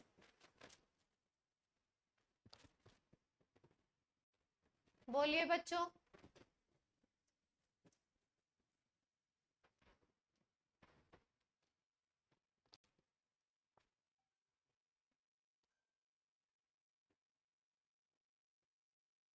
बात समझ में आ गई हो तो नोट कर लीजिए, नहीं समझ में आई हो तो पूछिए, तो दोबारा एक्सप्लेन करूं।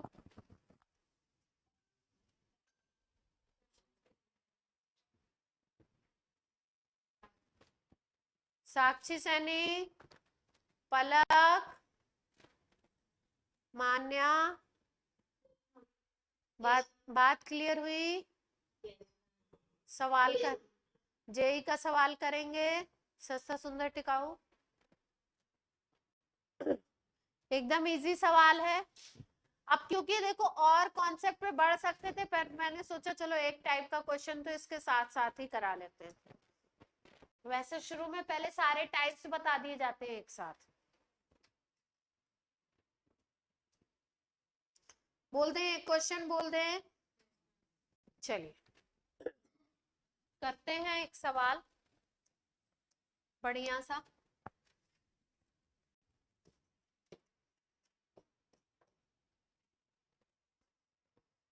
In face-centered cubic arrangement, in face-centered cubic arrangement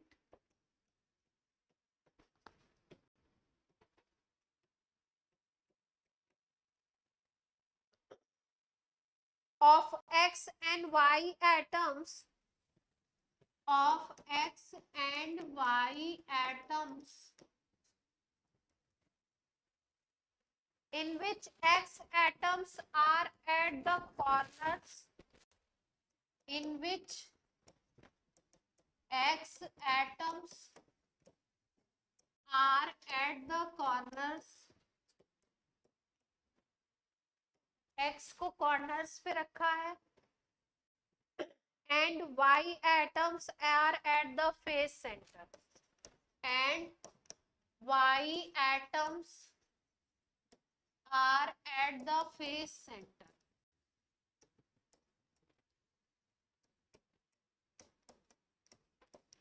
Y atoms are at the face center of unit cell.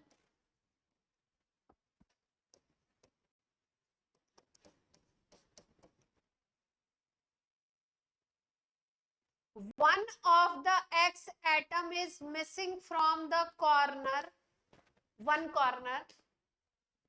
One of the X atom is missing at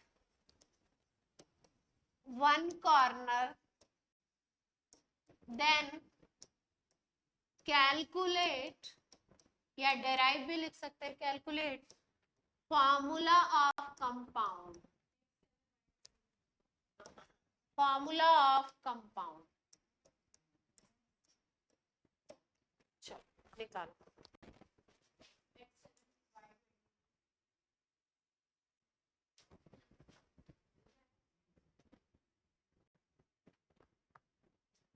सब लोग कोशिश करिए, होल नंबर में निकालते हैं ना, अगर कहीं पे फ्रैक्शन में आए तो उसको क्या करना है, होल नंबर में कन्वर्ट कर लो।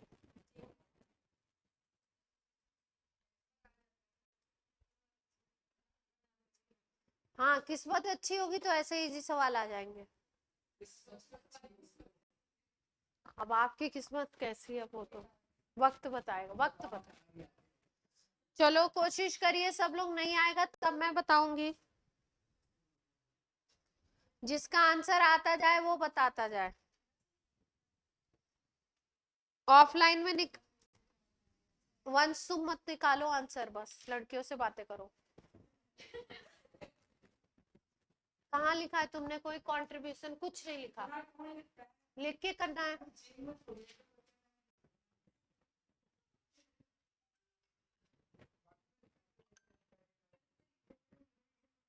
करता नहीं आ गया आपका,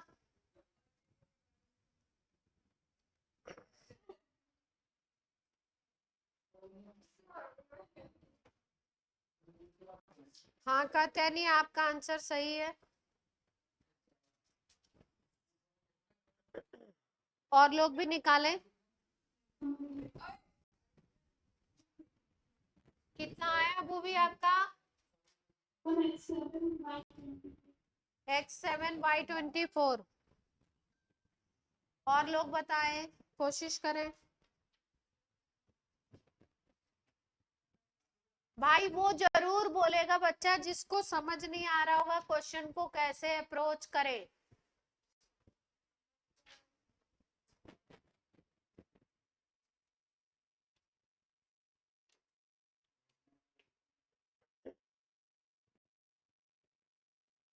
हर्ष आया आपका आंसर, हर्ष?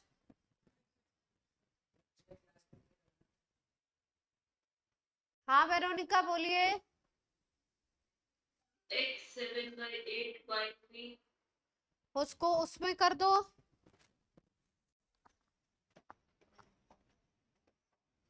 हर्ष आंसर निकालो, हर्ष कहाँ गए, आंसर बोलो हर्ष।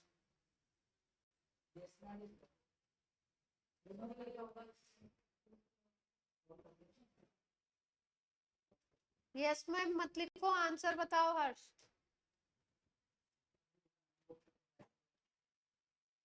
मान्य आपका भी सही है।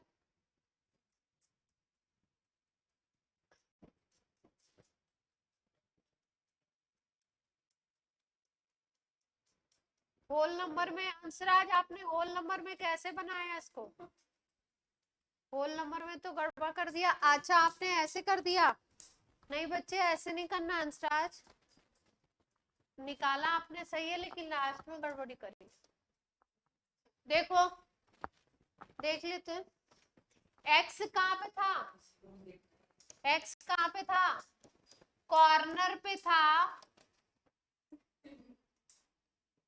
लेकिन 7 कॉर्नर्स पे था ना, 8 कॉर्नर्स पे तो था नहीं, 7 पे था। तो x कितना होगा, number of x in 1 unit cell कितना हो जाएगा, 1/8 कंट्रीब्यूशन है और 7 है तो 7/8, 7 कॉर्नर्स पे है तो इसका कंट्रीब्यूशन 7/8 आ गया। अब y को देख लो, y कहाँ पे बताया इन्होंने, y को बैठाया इन्होंने फेस सेंटर पे, सारे फेस सेंटर पे बैठाया है, तो y का कंट्रीब्यूशन होता है कितना, हाफ, और 6 फेस सेंटर है तो y का नंबर कितना आ गया, 3। ये बात क्लियर है, x हो गया 7/8 और y का नंबर आ गया 3। अब इसको क्या करेंगे हम लोग, थोड़ा सा सिंप्लीफाई कर देंगे। क्या लेंगे कनिष्का?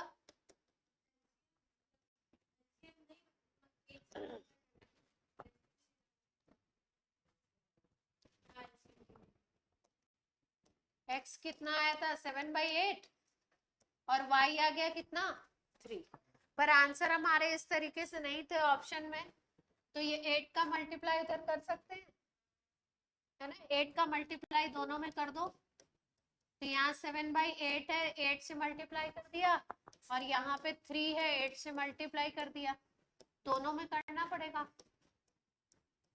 ये बन गया फॉर्मूला।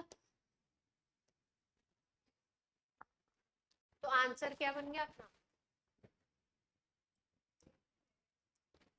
कर लेंगे ऐसे सवाल, जल्दी बोलें।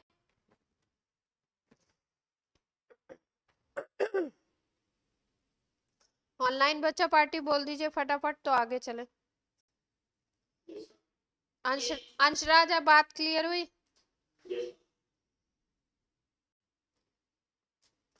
एक और करेंगे, ये तो ऐसे नॉर्मल क्वेश्चन था, अब जेई में आया हुआ कर लेते हैं।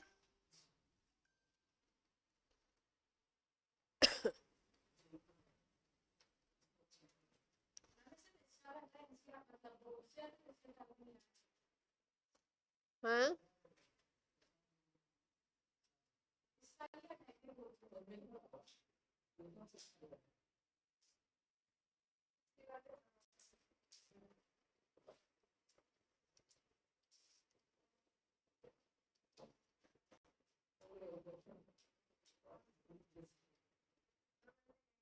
इसको हटाना है, देखो कैसे हटाए, इसमें क्लिक हो गया।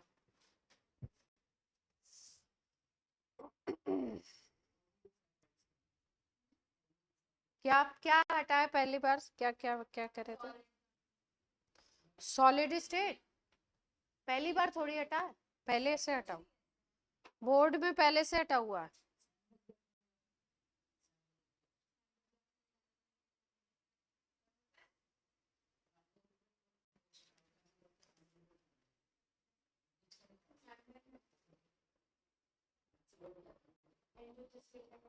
चलो कर लो, एक सवाल कर लो 23 का, बातें नहीं कनिष्का, नो, जो भी पूछे।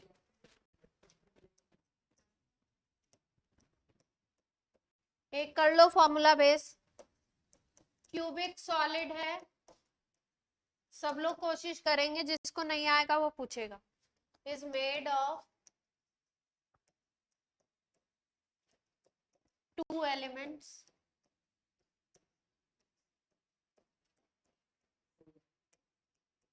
x and y,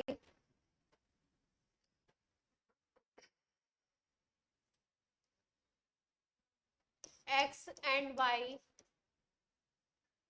atoms, Rajat, atoms of x are present on every alternate corner।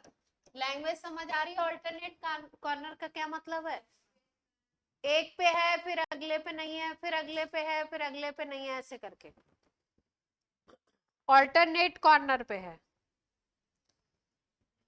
X are present on every alternate corner and one at the center of cube and one at center of cube। हाँ, y is at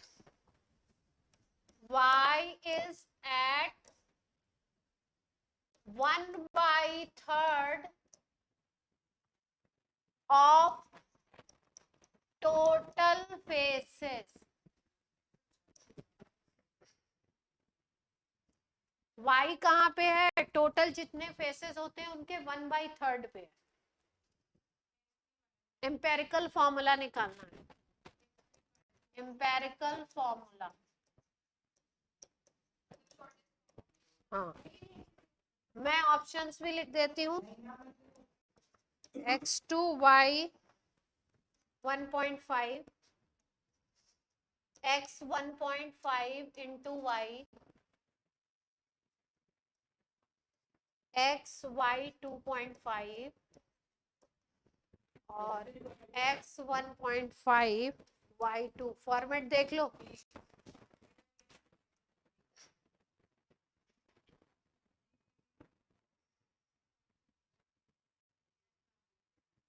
अरे option में से देखो ना।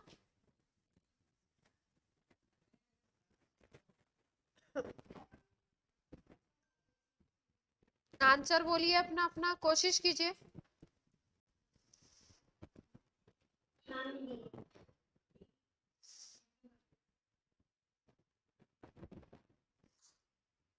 सब लोग निकालो आराम से। 23 में आया हुआ। क्या बात है। 25 जनवरी शिफ्ट 1।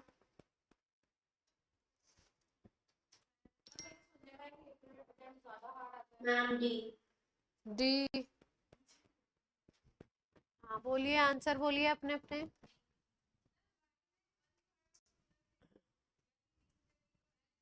हाँ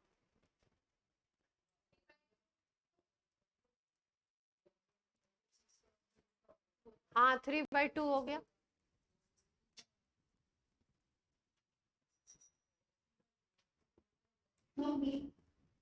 बी। हाँ आपने तो बता दिया। क्या बार बार क्यों पन्ने दिखा रहे? और लोग कोशिश करें। अंशराज। बी आ रहा है। बी ही सही आंसर है। निकाल के बताया जाए। बताएं।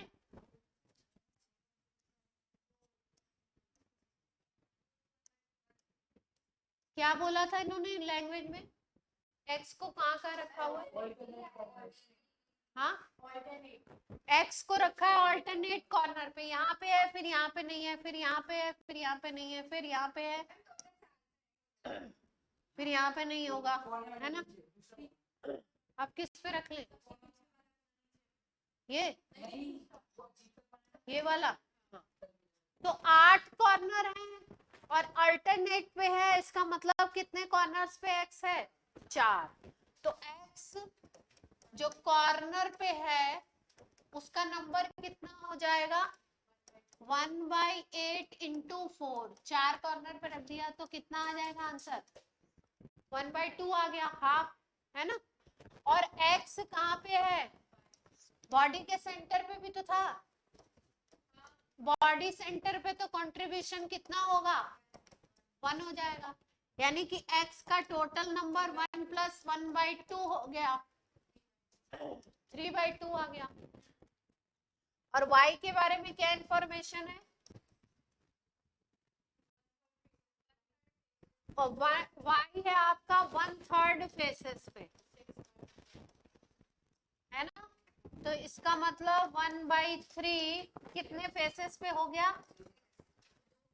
2 फेसेस पे है y। अब एक पे कंट्रीब्यूशन होता है,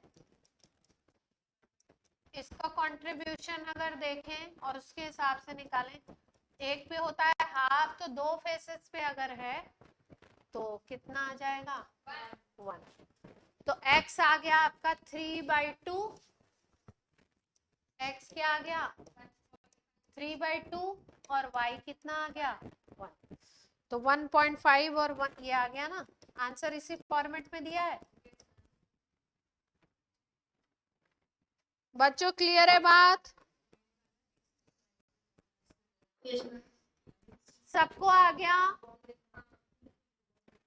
वंश कीप साइलेंट। अब ऐसा अगर कोई क्वेश्चन आता है, कहीं से मिसिंग करते हैं, कहीं पे ऐड करते हैं, ऐड वैड नहीं करते, मिसिंग ही करते हैं ज्यादातर, कि यहाँ से उड़ा दिया, यहाँ पे रख दिया, है ना? अब सुनो, एक एक टाइप और आ सकता है इसमें। मान लो आपको ऐसे सोचने को बोले कि एज सेंटर पे रख दे, कहाँ पे रख दे, एज सेंटर। तो क्यूब में एज कितनी होती है बता दो जल्दी से, क्यूब में एज कितनी होती है, एज एज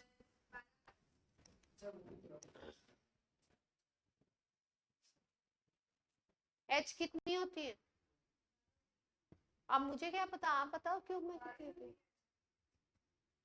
क्यूब में एच कितना होता है मान्या, एज ये है, ये है एज, कितनी एज हो गई, काउंट करिए धनाधन। हाँ 9 10 कौन बोल रहा है, कि 9 10 कौन बोल रहा है, मुंह पे मार लिया, एक दूसरी तीसरी, 4 तो ऊपर की हो गई और 4 यहाँ पे ये हो गई, और 2 ये वाली नहीं हो गई। अच्छा 12 एजेस हो गई। अब एटम को अगर बैठा दे एज के सेंटर पे तो क्या कंट्रीब्यूशन होगा, मान लो यहाँ पे बैठा दें एटम को, ध्यान से देखो विजुलाइज करो, यहाँ पे बैठा दिया एज सेंटर पे, एज के सेंटर पे बैठा दिया, तो देखो एज के सेंटर पे जो बीच में यहाँ पे रखा था तो केवल 2 में कंट्रीब्यूशन हुआ था फेस सेंटर पे, एज सेंटर पे रखोगे तो एक तो इस यूनिट सेल में जा रहा है, एक इसके सामने वाली इधर की तरफ अगर रख लो, एक इसके जस्ट ऊपर और एक इसके जस्ट ऊपर, है ना। 4 रूम ऐसे सोच लो कि एक ये वाला रूम है, एक इसके ऊपर रख दिया और एक बगल में रूम बना दिया बगल वाले के ऊपर, और रखा कहाँ पे है, जो कॉर्नर वाली कोई भी एज है उसके यहाँ पे सेंटर पे। तो आपको ये समझ में आया कि एज सेंटर पे जो एटम होगा वो एटम कितने में जाएगा, कितने यूनिट सेल में जाएगा, 4 यूनिट सेल में जाएगा। और अगर 4 यूनिट सेल में एक एटम डिवाइड हो रहा है तो एक यूनिट सेल में कंट्रीब्यूशन, जल्दी बोलो, कंट्रीब्यूशन इन 1 यूनिट सेल 1/4 है। एग्री कर रहे हैं इस बात से सब लोग, एक एटम को 4 यूनिट सेल में भेज रहे हो तो 1/4 1/4 1/4 4 में जाएगा इस तरीके से। बोलो कोई दिक्कत तो नहीं है। ये क्या, ये क्वेश्चन कहाँ पे है, जब एज के सेंटर पे रख रहे हो, तो इससे भी आपको फॉर्मूला बनाने को आ सकता है। मान लो एक्स वाई को रख दिया ऐसे पिछले केस की तरह, और एज के सेंटर पे किसी जेड एटम को रख दिया, है ना। अब 12 एजेस हैं, बोल दिया कि 12 में से 6 एजेस पे है, तो आप बना सकते हैं आराम से। ऑनलाइन बोल दीजिए फटाफट से, कर लेंगे ऐसा सवाल। चलिए आज की क्लास कर देते हैं आपकी ऑफ। अब कल सिखाएंगे आपको टाइप्स और डेंसिटी वगैरह कैलकुलेट करना। कल तो क्लास है, परसों कल क्या एमीन का डिस्कशन है।